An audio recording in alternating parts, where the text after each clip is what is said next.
बलदाऊ जी से बहुत डरते थे, शर्म करते थे, सम्मान करते थे कि जी वहीं जा रहे हैं। तो पंडित जी कहने लगे महाराज मैं बताऊं कि पंडित जी आप बताओ कि ये जा रहे हैं कुंदन को। अरे हाँ मैंने सुनी है, तुम्हारा तो आज स्वयंवर है। अच्छा लाला बड़ो है वो तो, बाप रे बाप बताओ। दाऊ दादा कह रहे तू बड़ा है को। अब नीचे गर्दन करके लगे हम करना तो बड़े ना आए, बड़े तो उसी दिन से जिस दिन हम आए हाँ मथुरा में तब से ही है भाई। 6 दिन के लिए उतना मारते हम बड़े किस दिन आए। हाँ बस वहीं जा रहे हैं। अच्छा लाला एक काम करो, वहां पे शिषपाल भी आएगा और कुछ सैनिक ले जाओ, तो युद्ध हो जाए तो सैनिक का इंतजाम करो। ना इस कोई बात ना, सैनिक की कोई चाहत ना पड़ेगी, कोई जरूरत नहीं पड़ेगी सैनिक की। अच्छा हाँ हम आप देख लेंगे। अब इधर से बारात आ गई शिषपाल की, और रुक्म जी महाराज जो रुक्मणी के बड़े भ्राता थे। तो आज रुक्म ये 6 पुत्र थे, तो यहाँ सबसे बड़े की चलेगी रुक्म जी महाराज की कि लाला ध्यान रखिए वो कालिया कृष्ण वो नाग नखैया आ ना जाए, वो कहीं रुक्मणी हरण कर ले जाए। पहरेदार खड़े, पहरेदार जब खड़े थे और धीरे धीरे मेरे कृष्ण चले आया, और वो माँ कात्यायनी माँ गौरा का पूजन करने के लिए निकली सहेलिन के साथ। और रुक्मणी को ध्यान थोड़ी था, वो तो पूजा में वो तो ये देख लीजिए ना आप वो ना तो पता ना है। अब वो ने मेरे को नहीं देखा, मैंने उनको नहीं देखा, आए ना आए। और वो पूजा करने पहुंची और वहां पे ओ पहरेदार लग रहे हैं, इतना ही मेरे गोविंद को रथ खड़े है वो। अब रथ देखियो तो सैनिक ऐसे थे, ये बेचारा मेरा दिनेश लग रहा है जनता ऐसे सैनिक ओ छोड़ाओ। सब पहरेदार कह रहे ओ लाला सुनो सुनो सुनो, देख रथ में बैठो कितना सुंदर है ये। एक लगे सुंदर देख रहा तू यार, एक कह रहा दूसरे से तू रथ को देख रहा है, सुंदर को देख रहा है।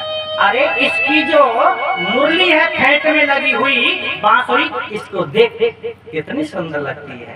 एक कह लगा सुंदर भाई सुंदर सुंदर, अरे बजती कितनी सुंदर हो। अब कोई कुछ कह रहा है कोई कुछ कह रहा है। एक कहने लगे भाई एक बात बोलूं मैं, तो राजा के भाई कहने से हम आए हैं। अच्छा हमारा दिमाग तो एक ही काम करे है कि क्या शिषपाल की और रुक्मणी का जरा सा जोड़ा नहीं, जोड़ा तो इन दोनों का ही लग रहा है भाई।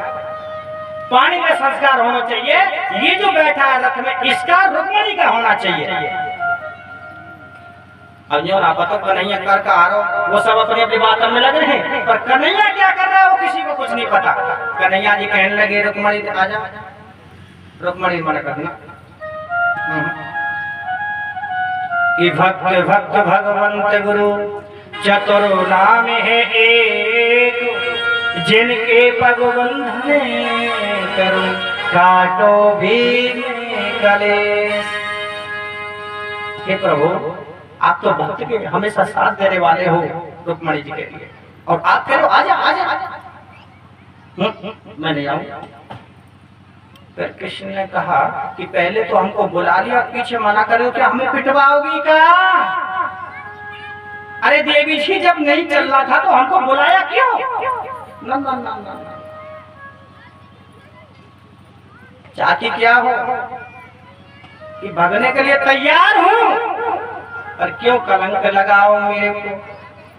यहाँ क्या कहेंगे कुंदनपुर वासी रुक्मणी लेके भाग गई,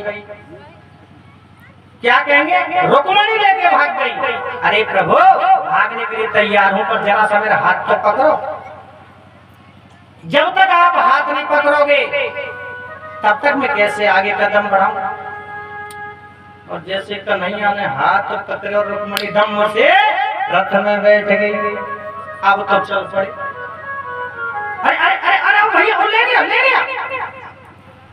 अब मालूम पड़ी रुकुम जी को ऐसी बात। अरे सैनिक दौड़ा दिए और संकल्प ले लिया। सुनो भैया कि सैनिक और वहां पे संकल्प ले लिया रुकुम जी ने। जय हो। हाँ अब चलो। ए भगवान तो बड़े प्रेम से और बड़े भाव से इनने संकल्प लियो, मैं अपनी बहन रुक्मणी को वापस लेके आऊंगा या कृष्ण कालिया से, अन्यथा मैं इस चेहरा को आप लोगों को दिखाऊंगा नहीं। मैं वापसी नहीं आऊंगा नगर में। अब तो दौड़े चले जा रहे हैं। तो शायद 2 4 5 10 5 बार तो प्रहार किए हो रुकुम ने। अब कन्हैया कहले बेटा मान जा। अरे लाला मान जा। यत्वा दुष्टम में देही यता निरुको मना दित्वा निभावमो। हे धूर्त तेरी निष्ठा नहीं, तू मुझे नहीं पहचान पा रहा है, अभी तुझे बताता हूँ। कन्हैया ने कहा कि ए भैया सारथी रथ रोक। जो प्रभु आ गया रथ रोक दिया। कृष्ण उतरे और धीरे से उतर के और एक रस्सी ले ली और रस्सी में बांध दियो और ऐसे ही लटकाए दियो रथ से। अब खिंचतो जा रहे हो। प्रभु त्राहि मां रक्षाम करोति ही रक्षामं मां पुनः। हे प्रभु रक्षा कर प्रभु। इधर रुक्मणी बड़े प्यार से बोली सुनो जी सुनो। हाँ ये क्या लगे तुम्हारे कि सालों कि जब तुम यहाँ आओगे जीजा कौन कहेगा कि 5 तो और बैठे वो कह लेंगे या तो मार दो भाई। ऐसे साले को दुष्ट को क्या मतलब। ना ना ना बड़ो है घर में बड़ो सालो है या माफ कर दे। रुक्मणी महारानी की बात मान ले। विश्वकर्मा को बुलाया और वहीं नगर बसाया जो वापस तो जा नहीं सकता है। तो रुकुमपुर नाम का ये नगर बस गया बड़ा प्रेम से। और तू यहाँ रहे बेटा और हम जा रहे और पहुंच गए द्वारकाधीश। अब तो भैया कन्हैया को जो पहला विवाह हुआ रुक्मणी के साथ हुआ और गाली दे रही वही तो बेटा बारी समझ गए। और वही लड़की वाली दोनों वही हैं। अब इसमें बच्चा क्या कहते थे कि सब माते आए कुछ लोग फिर वहां रुक ये कुंदनपुर में ही फेरा हुआ नहीं। प्रथम विवाह यही हुआ है अपने द्वार का। अब गाली दे रही हैं।